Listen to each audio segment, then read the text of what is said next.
fonctionnement de Stop Covid, il est assez simple en fait. Alors, une fois qu'on a installé l'application, cette appli, eh bien, elle va demander à activer le Bluetooth. Et en fait, le Bluetooth va chercher en permanence des smartphones à proximité de notre téléphone. Et si elle détecte un smartphone à moins d'1 mètre pendant 15 minutes, alors à ce moment-là, elle va enregistrer un identifiant unique qui est rattaché à ce téléphone, qui est anonyme. On ne peut pas savoir qui c'est. Et pendant 14 jours. Alors 14 jours parce que c'est la période d'incubation du coronavirus. Et puis, si un jour cette personne est malade, alors elle le renseigne dans l'application avec un code fourni par le laboratoire. Et puis, on recevra une alerte. Alors, une alerte qui ne nous donnera pas le nom de la personne qui est malade, mais simplement le fait qu'on a été en contact rapproché avec une personne malade du coronavirus. Et l'alerte nous donnera également la date du contact avec cette personne. Une fois qu'on a laissé l'accès au Bluetooth, alors on peut l'activer ou la désactiver tout simplement, ou alors supprimer ces données si on veut tout simplement supprimer ces données. Il y a deux autres écrans. Alors un écran qui est simplement destiné à partager l'application parce que c'est un enjeu aussi pour le gouvernement que cette application soit partagée. Et un troisième écran, et c'est aussi le plus important, c'est celui où on va renseigner le fait qu'on soit malade. Alors concrètement en fait, il va falloir intégrer un code qu'on va recevoir du laboratoire pour que ce soit sécurisé et puis surtout pour que n'importe qui ne puisse pas dire qu'il ou elle est malade et créer ainsi de fausses alertes. Alors c'est un sujet récurrent et c'est aussi l'objet de pas mal de fantasmes. Alors c'est vrai que quand on installe Stop Covid, en fait, elle n'a pas accès à beaucoup de choses. Elle peut accéder notamment au Bluetooth, mais il y a beaucoup de choses qu'on a reprochées à Stop Covid et qui n'existent pas. Par exemple, Stop Covid n'a pas accès à la géolocalisation, aux données GPS.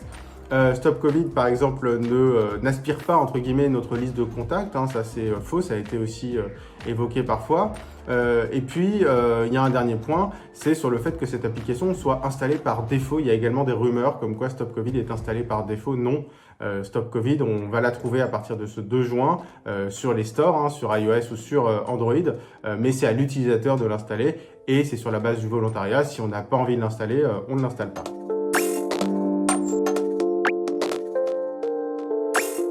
Déjà, on peut rappeler que les données finalement collectées par Stop Covid sont assez limitées puisque quand on s'inscrit, on rentre pas son nom, pas son prénom, on active simplement le Bluetooth. Donc, ce qui peut être important, c'est les données liées à nos identifiants qui sont en principe pseudonymisés et évidemment à l'information qu'on peut rentrer si on est malade. Alors, le gouvernement en fait a fait appel à des hackers éthiques, des spécialistes en cybersécurité pour décortiquer un petit peu le code de Stop Covid. On a pu échanger avec certains d'entre eux. Il y a eu effectivement des découvertes de quelques failles, mais des failles mineures. En tout cas, pour le moment, il n'y a aucune faille majeure qui a été découverte dans le code de Stop Covid et qui peut vraiment mettre en danger les données des utilisateurs.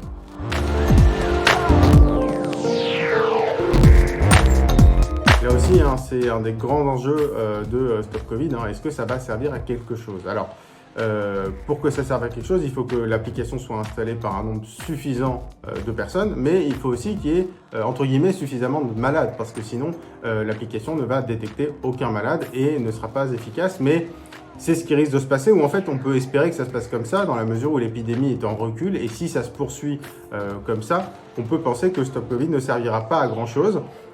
Donc ce sera finalement un test pour savoir si ça peut fonctionner et peut-être aussi en prévention d'une éventuelle deuxième vague, peut-être plus tard dans l'année ou peut-être l'année prochaine.